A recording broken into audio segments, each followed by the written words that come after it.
to Struggles of the Spirit. I'm your host, the Reverend Leland Udell, and we're glad to have you present watching us again today. I find out occasionally from friends that I have a fan club here, and I hadn't realized that, people who like to watch Struggles of the Spirit. Unless you phone in, we don't know about that, or you're a friend and you tell us on the street or at a party or somewhere that you watch the program. But we're glad you people do like it and enjoy it, and we encourage you to phone in. We're not going to bite or insult you or embarrass you. Just call. There's a number, Shane, you see there's a number up on the wall. 651-0589. Yeah, that's the number. It's the call-in number. That's the call-in number. That's different than the studio itself. So tell them again, Shane, please. 651-0589 is the call-in number. Yes. And please feel free to call in with any questions that you might have. And there are no dumb questions, right, Lee? So right, we'll take it, so don't please, just ask away. There's no one time where you're supposed to phone in. Any time that you really feel you have to say something.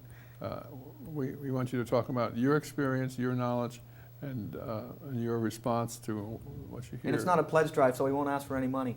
So That's right. That's right. No pledge drive. So we look forward to your participation, not just our own. Now, if you're watching this on a day that we're not live, we're only live on Wednesdays. On other days of the week when we're on the show, it's from a tape. And for you to give us your input, you need to send us an email message, what you want to say. And the email address for the studio is on the TV screen, and you'll see it's there on the bottom part of the screen. You can just send us an email, and we'll get back to you however you ask us to respond to your call. We want you to participate with us. And also, when you're watching this show, you can see our phone number, the one that Shane just gave you. That's also on the bottom of the TV screen. may I ask you a question about that? Or Yeah, sure. if someone sees this show later on and is struggling with an issue in their life and they want to get a hold of you, if they respond to that email on the screen, will you be able to respond back to them Right. in some manner? So Yeah. So you're available for people you're available to assist people, and if they respond to that email address, then that someone will get in touch with you, and then you can then get in touch with them and perhaps help them out. Yeah, it's the email comes up on the TV here at the studio. See that there. Okay. And then the studio will contact me. So, and if there's urgency to it, please let the studio know in your email message that there's an urgent request, and we'll move our systems to respond. So thank you. We look forward to your participating with us today, and not interrupting us, but just adding to the program and making it a richer experience for everyone. Now, the gentleman you've heard talking here is Shane Bowley.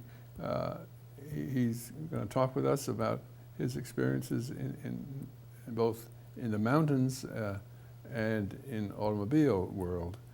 He's an expert in both areas, and you might want to ask him about some things about to do with mountaineering or skiing, and particularly in the wilderness, and he'll respond to you. So,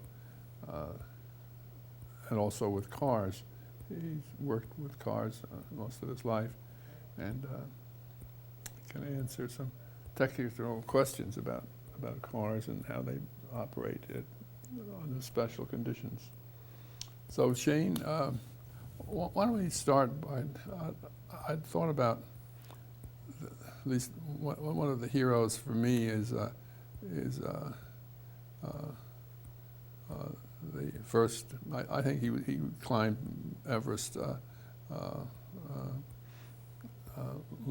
George Lee Mallory, a British citizen who was an early Everest explorer and climber. There's no hard evidence that he ascended to the top of Everest, but there has been an exploratory group that found his body, and they looked in his backpack, and there was no picture of his wife in there. And he had said to the public that he always carried a picture of his wife, and when he got to the top of Everest, he would leave the picture of his wife at the top of Everest. And so for me, since his picture of his wife is missing in his rucksack, and it was firmly and tied, closed, I feel he got to the top, left her picture there, and then somehow fell or died on his way down. And so there's no proof of that, but I'm not trying to diminish our New Zealand beekeepers' record at climbing Everest, and the Sherpa who was with him. But I really salute him for his skill and bravery and his trail breaking experiences there on Everest. George Lee Mallory. And he has said, when he was asked, why do you go out into the wilderness? Why do you go and climb a place like Everest? That's extremely dangerous. What's your motivation? And his answer is well known, I think. People don't always realize it's Mallory's statement, but because it's there is what he said. Yes. He said, that's why I climb, because the mountain is there. You want to comment about that, Shane? Sure. I think the key point you made is that certainly whether he made it or not certainly doesn't lessen his impact on the mountaineering world in any way, shape, or form. He's still a hero, whether he made it to the top or not, as is all these individuals who strive to climb the world's highest peak. The risk involved is what really sweetens the deal, so to speak. If there weren't risk involved, it wouldn't be worth doing, in a sense, for these particular individuals. And the fact that so many people have died in an attempt to reach the summit of that mountain and other mountains around the world, not necessarily just Everest alone, but K2, Narpa Durba. You know, there's all kinds of mountains out there that have killed people.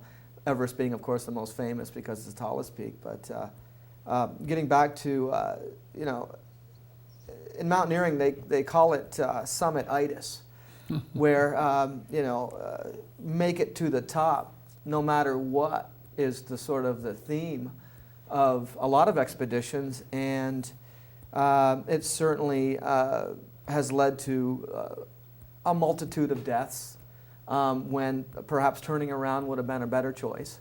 And so, you know, the ego has to get out of the way in some regards of, I'm this mountaineer and I'm going to go climb Everest. And, you know, and in my view, to retreat and live to climb again is more honorable than to hang your head in shame somehow because you didn't make the summit, as a contrast.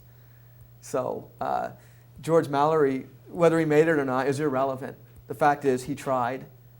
He gave his life for it, or his life situation in some regards. But anyway, he's still top shelf, you know. And yeah, the credit went to Sir Edmund, but who's a fantastic individual, and don't get me wrong, you know, above top shelf gentleman, not only in his mountaineering, but in his private life as well, as he helped the native peoples of Tibet to build schools and improve their infrastructure. As a very honorable gentleman throughout his life, was very dedicated to the people of that region. Who has now died, I Who has believe. recently passed away, correct. But from and hailed as a national hero. But from like old age, it wasn't mountaineering. No, it was old. Yeah, right. He died natural causes. Thank goodness. You know, as far as and Mallory is in my view, right up there with him in terms of his esteem.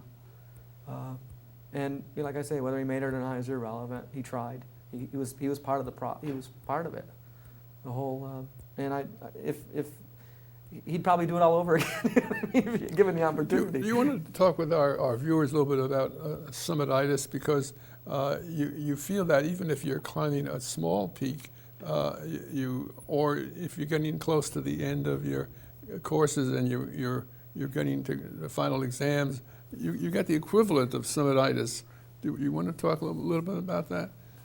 Sure, it's certainly, I've actually abandoned attempts on even smaller peaks because of a situation that, I remember one time I was climbing a mountain and I had a new pair of boots on that I really hadn't broken in as adequately as I could have.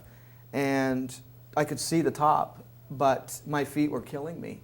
And I realized that if I were to continue on, I might need to be pulled off or rescued. And that not being a very tasteful scenario, decided to bail out and get out of the situation, which I did. And I'm really glad I did, because I probably would have gotten in trouble had I pressed on and onto the top.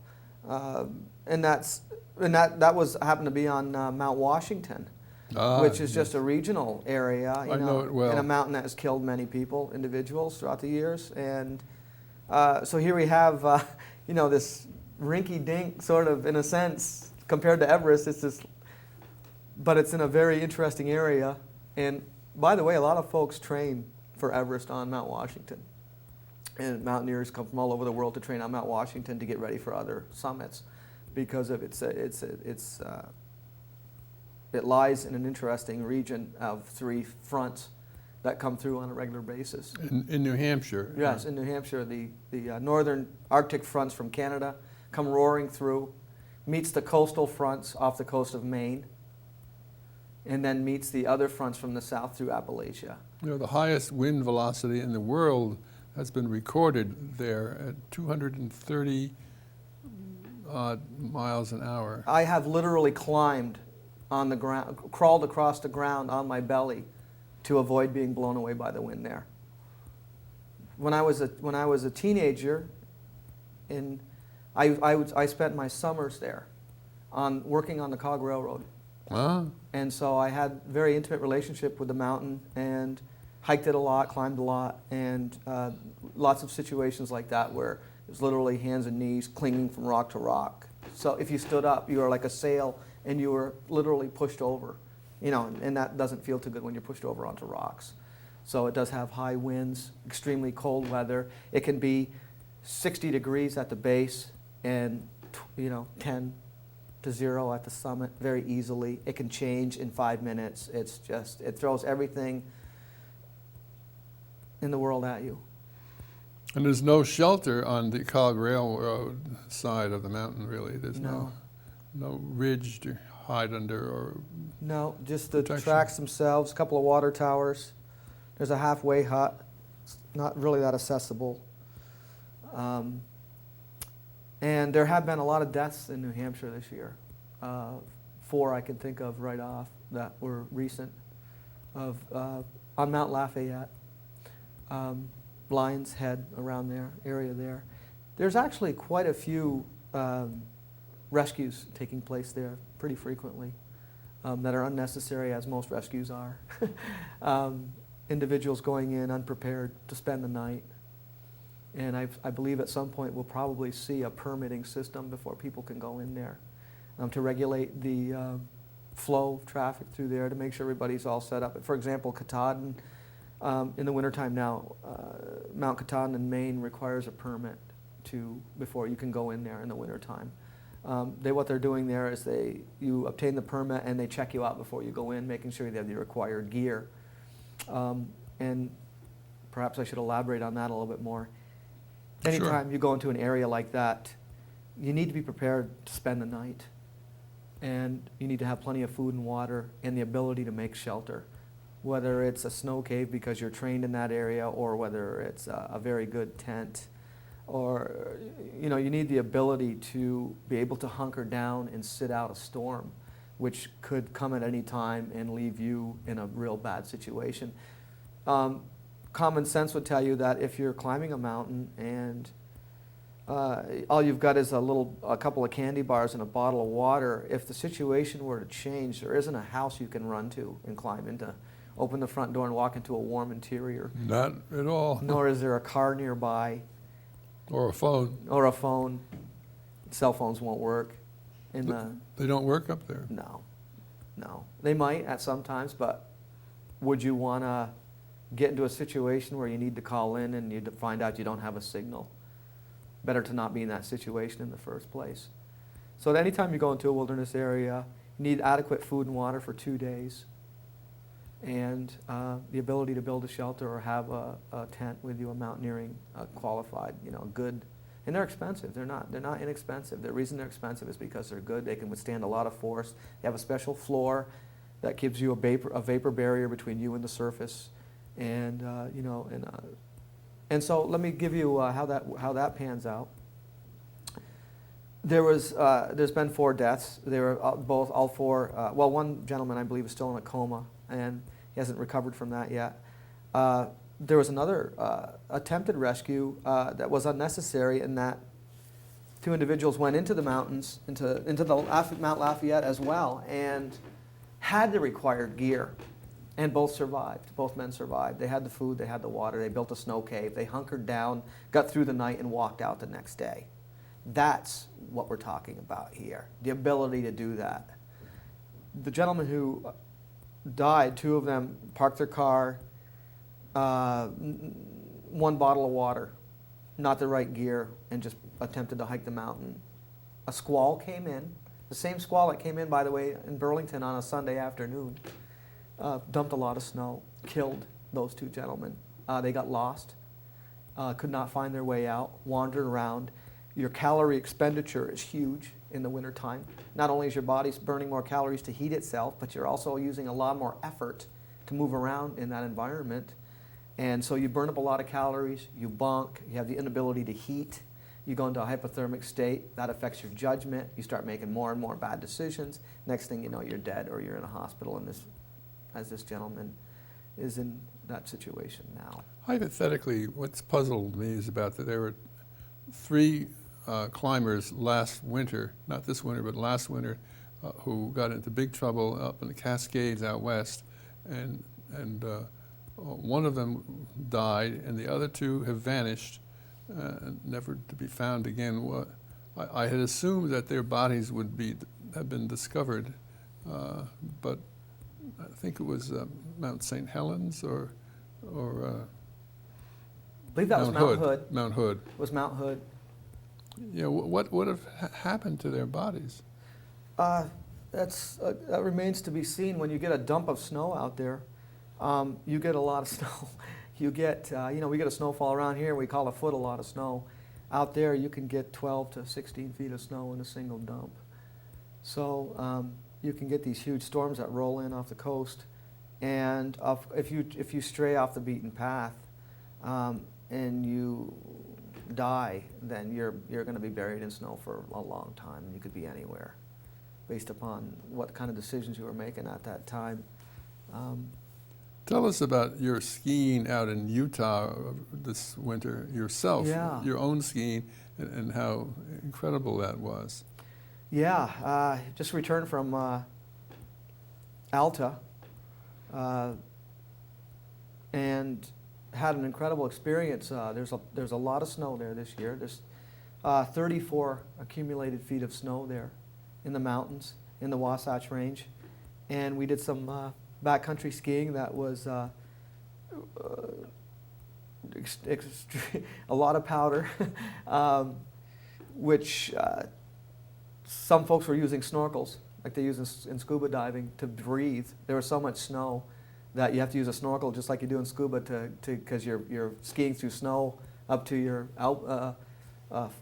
hairline, so to speak, and you need that to breathe.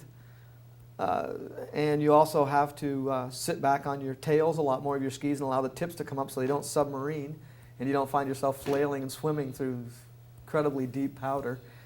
And it's just an incredible amount of fun and incredible amount of hard work. It took me a while to get used to it because I'm not used to skiing that around here. I'm used to skiing on rocks and ice and boilerplate and powder, and all the skiers out there know what I'm talking about with the mixed bag of conditions that we get here. In fact, towards the end of our trip, we always seem to go for the trees and the rocks and the roots and the ice that we're accustomed to, like skiing Mad River here, because it's what we're accustomed to. You know, typically out there, there's these big bowls full of powder, and you could just dive into it and just cut a line anywhere. And it's been an incredible year out there with lots of snow and lots of avalanche conditions. There have been some deaths associated with that.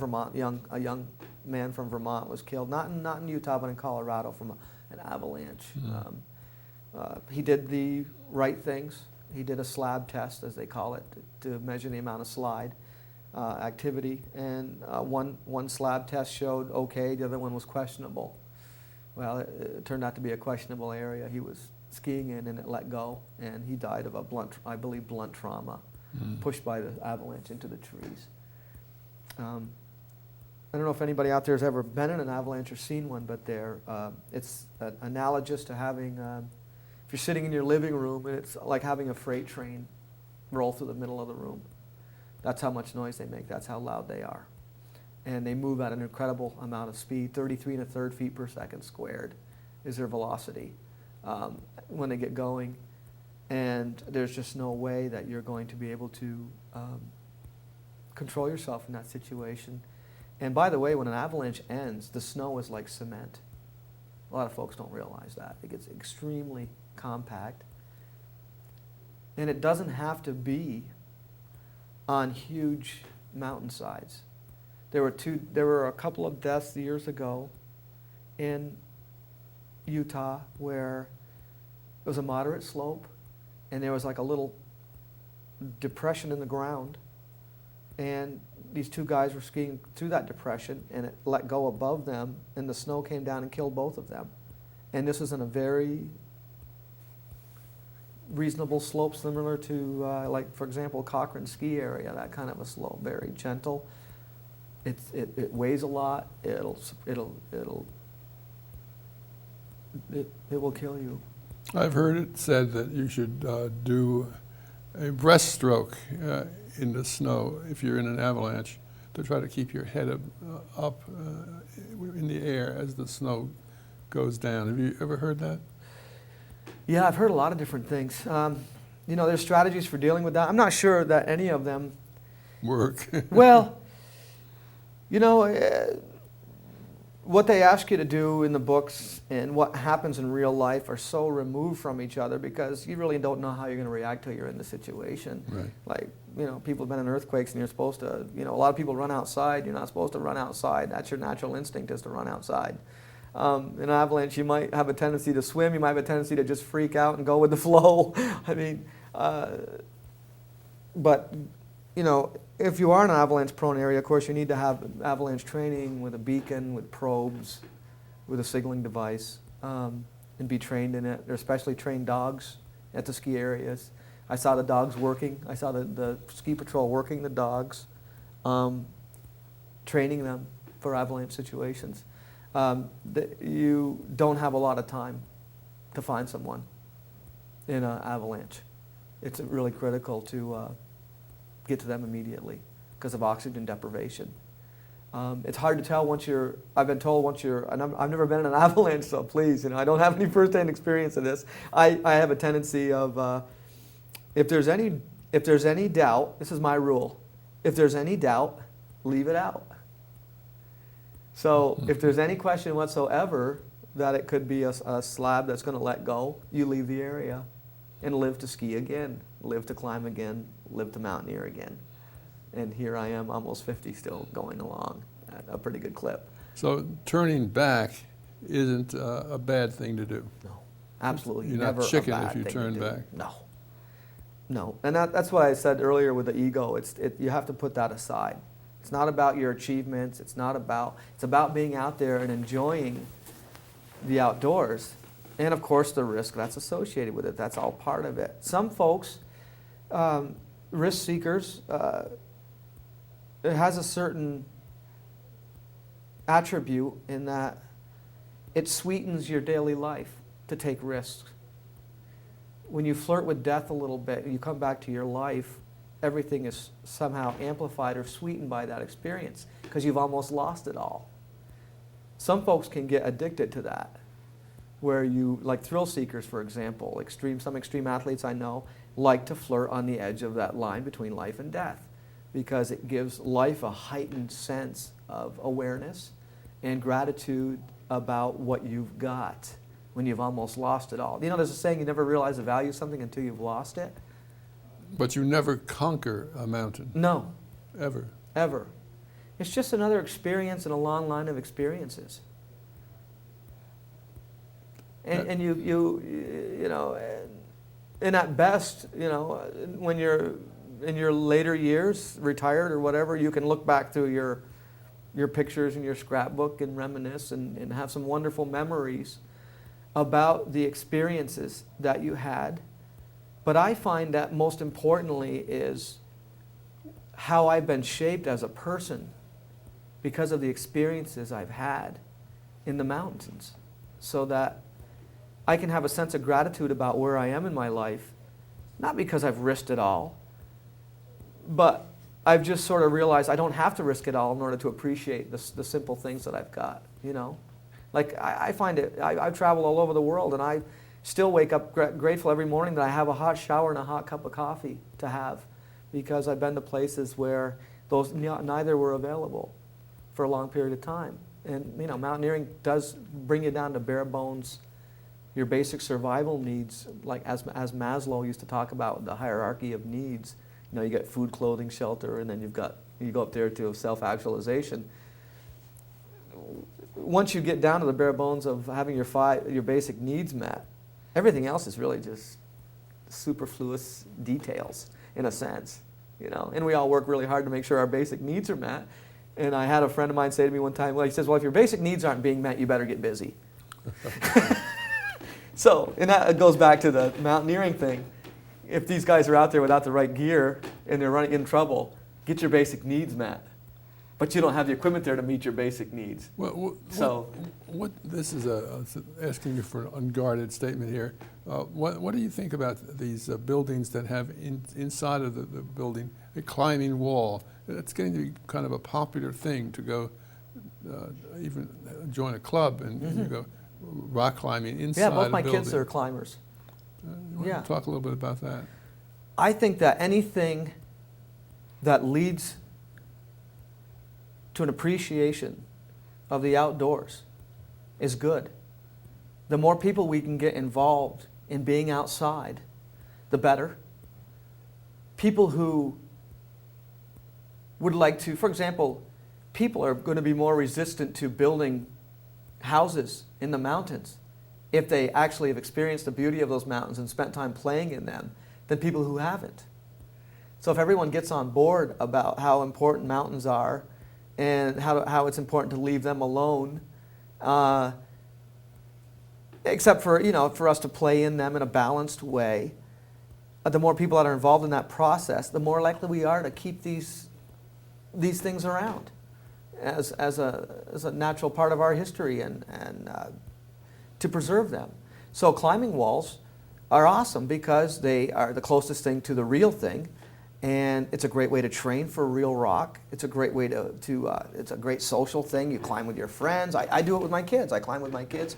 We have a really good time together. It's very social. We laugh. We try. It's challenging. It's good for you physically. It's good physical training. I love indoor climbing walls. And when we get outside on the real rock, it does help to have that kind of training behind you. Although you have to be a little more careful with your anchors and your bolts and your roots and your chocks and all of that, all the technical aspect of climbing. But like I say, the more people that mountain bike, the more people that climb inside, the more people that ski, the more people that Nordic ski, you know, everything, horseback ride, even ATVs have a place in the grand scheme of things. And if everybody comes together and looks at the outdoors and says, wow, this is a really, let me give you an example that might help tie this in. I'm a big mountain biker. I love mountain biking. And I mountain bike in this place called the Heinsberg Town Forest. It's the Fred Johnson Wilderness Area in Heinsberg. It stretches all the way from Heinsberg to Starksboro and perhaps further than that. That is a multi-use system. There's horseback riding trails in there. There's mountain bike trails in there. And there's ATV trails in there. And running trails and hiking trails. So everybody's come together and created this really vast system of trails that everyone uses, and in my view, that raises the value of that tract of land immeasurably. And I had a discussion one time with a gentleman who was an ATV rider, and I told him I was a mountain biker, and he said something to the effect of, you know, you mountain bikers, you know, you've got all the trails and we have nothing. And I said, well, did you know that in this particular system there's standalone dedicated trails for ATV use? And he said, no, I didn't know that. And I said, well, there you have it. There are established trails for ATV users. And so I'd love to see that stuff. We can all do this together. That's what I'm really trying to say. We can all do this together. We can preserve these areas, appreciate them. We all spend time taking care of them, maintaining them, and we can just make it work. You know, despite our judgments about what other people might do, you know, there's some people that say that mountain bikers have a punk mentality. You know, and some of the ATV guys are misconstrued as being redneck, beer drinking, you know, party animals who don't care about the environment, and that's just not true as well. We need to let go of all the judgments we have about each other. Come together. I'm starting to sound like Barack Obama. We got to come together and appreciate these natural areas and preserve them and keep them going so that future generations, you know, can enjoy them as well. And I'd like to leave it better than I found it, and do some improvements and do everything I can to keep that system going. And by the way, most mountain bike organizations that I belong to are very, very good about communicating with the landowners about riding across their property and making sure we have permission. In fact, we even had a landowner who said, we don't want you guys on our land anymore. And so we issued a bulletin, and we no longer ride on their property. Very respectful. We're working with them now to get back on there. But this is not an antagonistic relationship. There's no animosity. Let's work together, and let's resolve this, and let's show you what we're about. A lot of it's misunderstandings too, you know. They don't know that we're into preservation, that we teach kids how to ride mountain bikes, that we do all kinds of things and the more that people go out there and enjoy that stuff, the more it's likely to be preserved. There's a long-winded answer for you. Okay.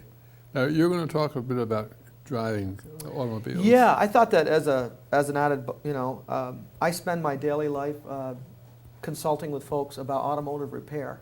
That's my job. I'm an automotive consultant, service consultant at a local Volvo dealership at Al Martin Volvo. And I know that there's some people out there who might be struggling with, you know, the economy. And of course, that's all you hear about these days, how the economy is starting to wane a bit, and there's a lot of fear out there. And I just want to put out there that if you have any questions about your car or issues that you might have with it around repairs or something you're not sure about where you should go with it or what you should do in the situation you're in, please feel free to call in and ask any technical questions you might have about your car repair process or a problem you're having with the car. If you have a symptom you're not sure about, should I have this checked out? You're welcome to call now, and I'll be happy to answer any questions you might have. I'm not saying I know all the answers, but I can certainly probably steer you in the right direction to help you out here, because that's what we're here for. It's show's called Struggles of the Spirit, and we're here to help make your life easier in any way we can, whether it be chugging up a mountain or trying to figure out how to fix that doggone check engine light that comes on every 3 days, something like that. So yeah. So we threw that out there. Automotive repair. Any questions, call it in. How do you know when you're in danger of skidding on black ice? But sometimes you can't really see the ice.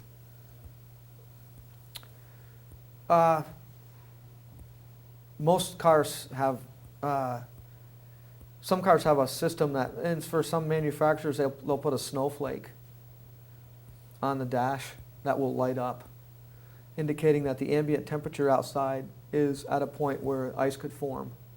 And if that snowflake or your trax light should ever come on, traction control light should come on, for example, indicating that a wheel has slipped. A lot of vehicles have that established in their systems. Then that's a heads-up clue for you that the black ice could exist anywhere and that you need to reduce speed. Let me just say also, particularly with four-wheel drive, a lot of people have a false sense of confidence and safety with four-wheel drive. Yeah, four-wheel drive is great. It'll get you where you want to go through a variety of conditions. However, it's like any other car when it comes to stopping. And it will slide off the road just like a two-wheel drive car will, because no matter what we do and how much technology we have, there's not much we can do about a car sitting on ice and trying to slide on ice. You could put aggressive snow tires, you could put studs on the snow tires, that'll help a lot. But studded snow tires make a lot of noise, they cost a lot more money. They're for more extreme uses, most cars don't have them. So if you think that there's black ice on the road, reduce your speed, reduce the distance between you and the car in front of you, watch out for what other people are doing around you, and just take it easy. Reduce your speed, make it there alive. It's the general rule, right? Just like mountaineering, make it home alive, driving your car, make it home alive. You know, if your kid's 5 minutes late for soccer practice, that's a lot better than having you both in the hospital, one person dead or whatever. You know, I mean, it's common sense. Slow down. You know, when in doubt, check it out. Slow down. So that's to answer your question. You know, that's anything around 30 to 40 degrees has the potential for, of course, below has potential for black ice. So, especially in certain areas like Bolton Flats on 89. It's a very notorious spot because there's huge cliffs on both sides of 89. The wind picks up speed through those cliffs, and it's called the Venturi effect, and it drops the temperature on the road and creates black ice, and lots of cars go off the road there. And by the way, you ever notice you always see more four-wheel drives off the road than two-wheel drives? Really? Oh yeah. Because they have that false sense of confidence. I have four-wheel drive, I can go anywhere. Yes, you can. However, when it comes to stopping, as I said earlier, it's the same as any other car. It'll slide right off the road just like any other car. So there's that side of it too. So maybe at this point we ought to ask people to phone in with questions. We haven't heard anything from any of you, and this is a good moment. You don't all get into climbing high mountains as Shane does, but you do get into driving, and you do get into driving a car on snow or particularly ice. So he's the one to ask about this. So come on and phone in right now. We welcome you. Tell them again the phone number, would you, Shane? Sure, it's 651-0589 is the phone number to call in, and you'll get us live. And like I say, there's no dumb questions. Please don't be embarrassed. If I get some interesting calls at work all the time and people are embarrassed to call me, and I just say, please don't get embarrassed, because you know we're learning things too, and you're always learning new things and about the cars and everything. And you know, I'm learning something new every day. And please, you know, if you have a concern, we're here to help you out. So take advantage of the knowledge that's available for free. And if you have an issue with your car, or anything else for that, Lee specializes in pastoral care. You're a pastoral care specialist. Mm-hmm. So you must deal with a lot of issues in the community on a regular basis. True. You know, with I'm sure with elderly folks, death and dying issues.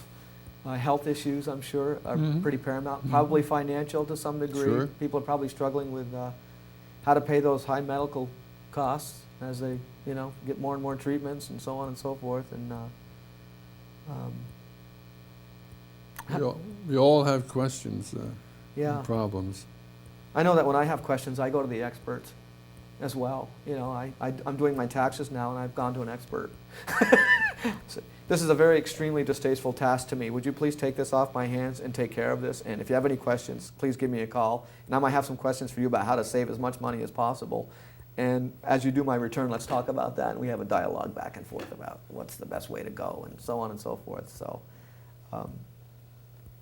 and I'm by the way, when it comes to mountaineering, I'm always learning new things too. One of the things I've sort of realized, being an outdoor athlete, that's how I define myself now, as more of an outdoor athlete than a mountaineer, is I watch what other people do, I ask a lot of questions still, I'm still learning, I'll never stop learning, I'll never master anything. So, you know, it's a process. And as you've done a lot of mountains yourself, you know very well what I'm talking about. You've learned probably, Lee, you've probably learned a few things over the years too, when you've climbed. For sure. You know, and technology's changing constantly out there. Clothing's changing, materials are changing, skis are changing, climbing skins are changing. Everything's really moving pretty rapidly. I remember, because I've been skiing all my life, and I remember I got some World War II Army surplus ski trooper skis that my father got me in New York City when I was a boy, and they were heavy. They were 7 feet 6 inches long, and they were hardwood and with steel edges, and they were hard to manage. And I took them up into the Adirondacks in the wintertime, skiing in the winter on trails. I mean, that were not ski trails; they were hiking trails, and it was difficult. And then I went with a friend of mine to Mount Sunapee, and they had some head skis with a I remember heads, and they were plastic kind of body. They weren't wood and all. I was like an expert on those head skis. It was a huge difference. I remember the head skis that had the rooster on the tip. Yeah. The red, white, and blue rooster. Yeah. And then it had, and then you had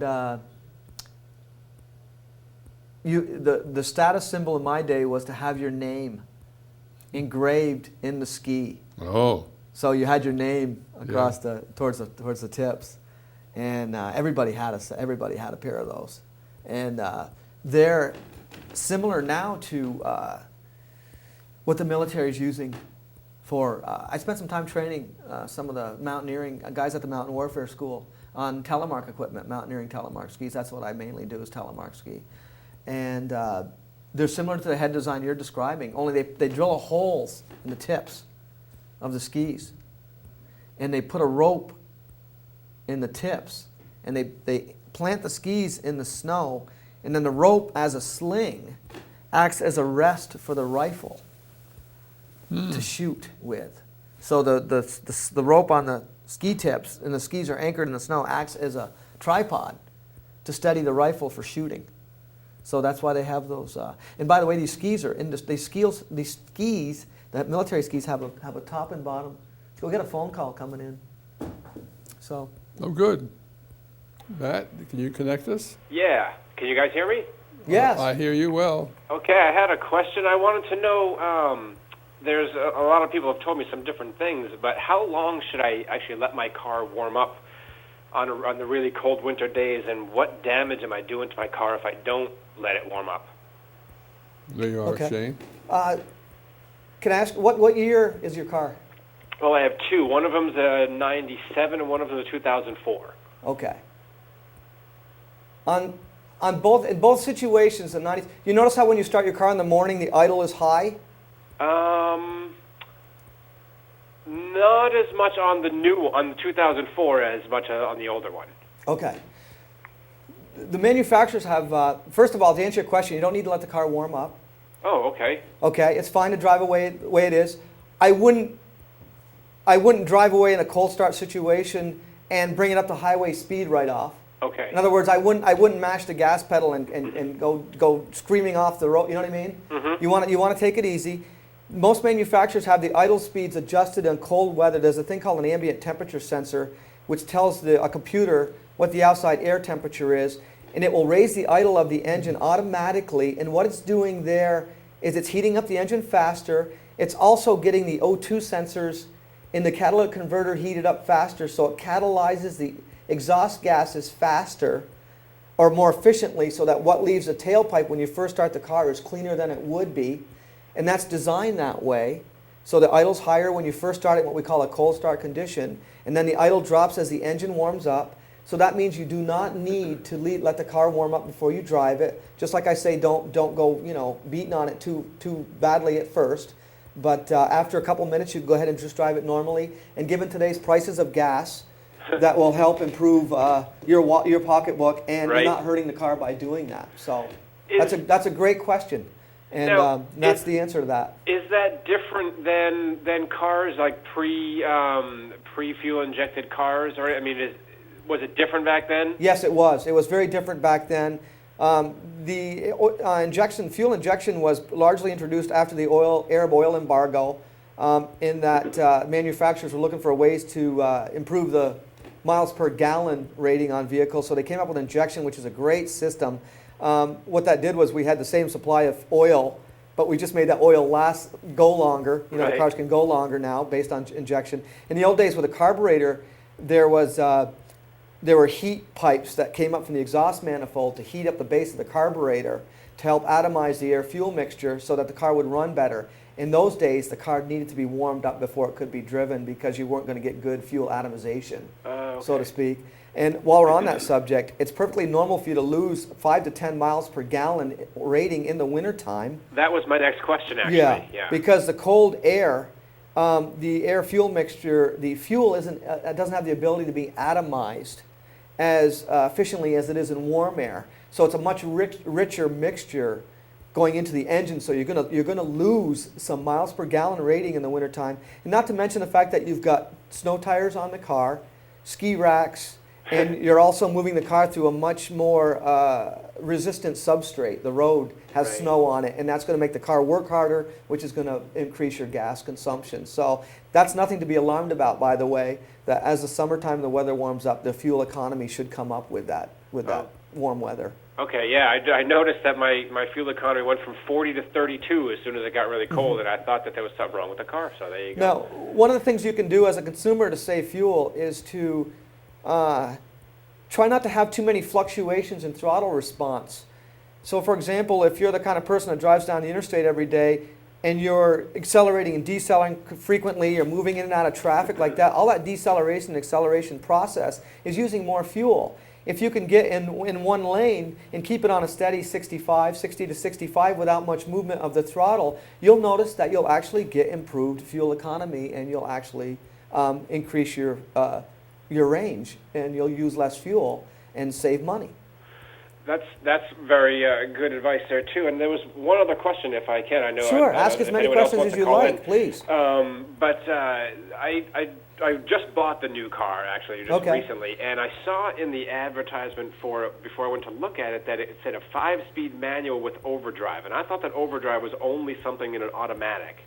Was that a misprint, or is there an overdrive system in standards, and can you explain what overdrive actually is? Sure, absolutely. An overdrive system, yes, it's very possible to have an overdrive system in a manual transmission, and what that does is it runs the gears through what they call a sun or planetary gear system, and that planetary gear system actually creates a very efficient ratio of the gearing from the engine through the transmission, so that in a sense, you know how a 1-to-1 ratio is direct drive? Yep. Through a gear system, you can actually get it more efficient than that, so that in a sense when you go into overdrive like that, you're running it through a planetary gear system that is gearing it down in such a way that you have a more direct drive, for lack of a better way to describe it, between a relationship between the engine and the transmission. In other words, you're getting the power from the engine more efficiently to the wheels quicker, okay?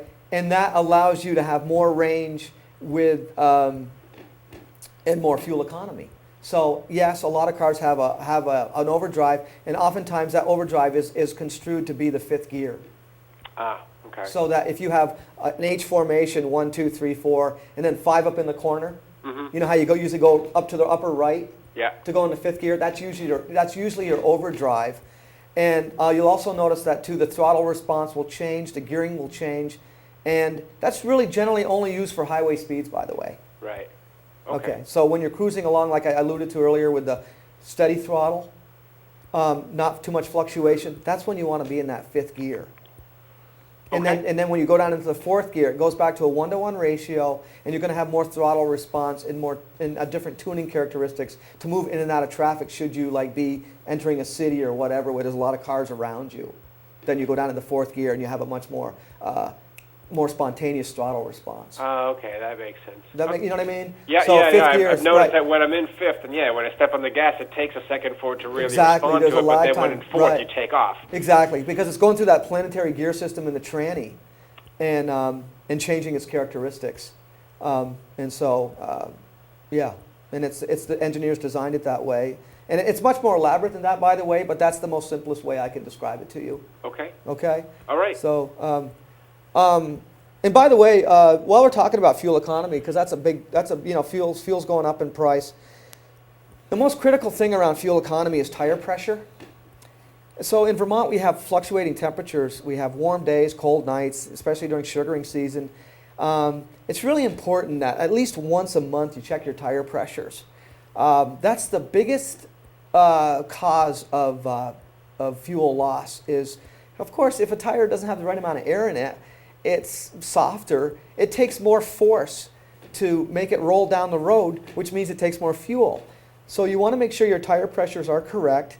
The internal tire pressure changes with outside temperature changes. So that if it's if you have a series of cold days and cold nights and warm days, it's going to change the internal air temperature inside that tire, and that tire may lose air and be softer, and that's going to increase your fuel usage. So it's gotten to the point now where on 2008 model cars, all manufacturers now have to use a tire pressure monitoring system where there's a special gauge in the tire, a special bladder assembly in the tire valve that actually sends a warning to the driver, low tire pressure. It makes them go to a retailer, and the tire pressures are adjusted up to where they should be. That's a government mandated rule to save fuel. And so you can see the connection there of the importance of tire pressure with fuel economy. So, and one of the reasons that you lose lose miles per gallon rating in the wintertime too is because you've got these really aggressive treaded snow tires on there, which means more rolling resistance, which means more fuel being used. So that kind of ties in with that whole thing. And of course, putting a ski rack on, you have more wind resistance. Having the windows open, there's a lot of things that affect fuel economy. Things to look at, running your AC system. Right. You know, running the AC, that adds 8 horsepower to a motor, 8 to 10 horsepower per engine. You know, it takes more horsepower to turn that compressor to cycle the refrigerant to your car to get it cool.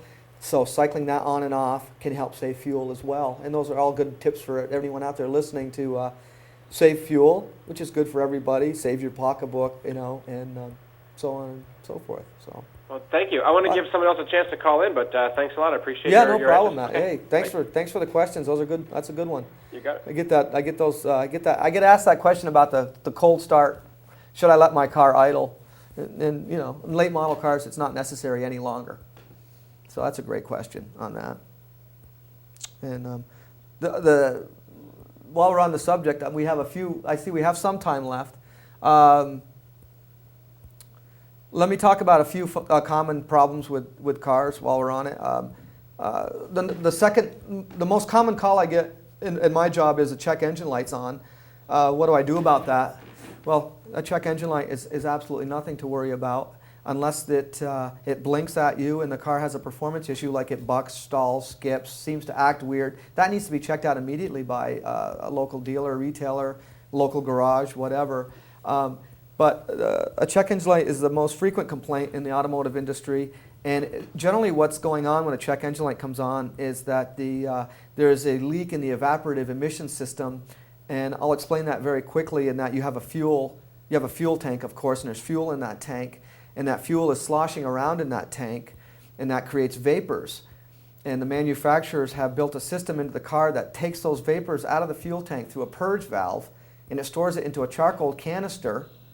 And over time, those fumes from that charcoal canister are fed to the motor to be burned as part of the air-fuel mixture. And so what we're really doing is we're taking explosive vapors out of the fuel tank and putting them into a special canister to be fed as part of the fuel delivery system of the engine. If a computer is in that system that's designed to detect leakage to the atmosphere, so if those vapors, like for example a loose gas cap, would allow those vapors stored inside the fuel tank to leave to the outside, that's going to throw a check engine light on. And usually a leak in that system is what throws that check engine light on. And that's not an issue for the customer, for you out there as a driver. You know, it's not going to leave you stranded on the side of the road. At some point it needs to be checked out, but there's no alarmist issues with that at all. It needs to be scanned and figure out what the code is and then go from there. And we've got 5 minutes left. So you got 5 minutes to call in and ask any questions you might have about anything. We're waiting. We're waiting expectantly. We've had some great questions come in about cold start conditions, as you may have heard. And if you're out there, this is your last chance. This is not a pledge drive. We're not going to ask you for any money. Is it okay if I say that? You're beautiful. You're beautiful. I don't want to be By the way, I contribute to those programs too, so please, any questions you might have, any concerns you might have. Lee alluded to there is an address on the screen for a website that if you feel uncomfortable calling in, you're kind of shy, I know how you feel, I'm shy too, that you have a question later on, you can respond to the email address on the screen. And if it's a car question, Lee will get that question and he will forward that to me and I will call him back with the answer and we'll get back to you on it. If there's something that you're watching this program later on, we're not live, and you have a question about your vehicle, please, put it out there and we'll get an answer back to you. And help you out with that. And it might be anything, your car's in for $1,000 worth of repairs, you don't know if you need it or not, you're not being sure if you're being told the truth, whatever. Use the resources available to you for absolutely free advice on what you might want to do. You're a low-income single mom. I deal with that frequently across a broad spectrum of needs and desires and wants. You can call in and maybe get some help, and it might save you a lot of money. And it might, and I think in some ways it would be helpful for that to happen. So, do you want to wrap this up with anything, Lee? You want to say anything, or? How much time do we have left? We have about 3 to 4 minutes left. 3 minutes left on it. Well, if you can think of something you want to ask, you can phone the studio here and. Yeah, the number is 651-0589. We've got just a couple minutes left. So if you want to, it's never too late. Yeah, it's never too late. Yeah. I just want to say it's been a real pleasure to come back on the show. That's good. This is probably my, I believe 4th or 5th time. Probably. Being on the air with you, and you and I have gone back. We go back quite a ways now. So we do. Yeah. Yeah. And we get along pretty good, even though I probably lean more towards Buddhism than I do towards traditional. Well, a good friend of mine. A good friend of mine is a Buddhist. I notice at the core they seem to share a lot of the same values, so it's really not I think there's a lot of truth at the core of most of those things. So. Oh, sure. Yeah. So I just want to say thank you very much for You're very welcome. having me on the show. It's a pleasure to come out and it's good to have you here. Be out there in the community and try to help folks out and hopefully the questions that were asked today will help you out. We got 2 minutes left. I guess I have 2 minutes and then. We got 2 minutes, so we're gonna have to wrap it up.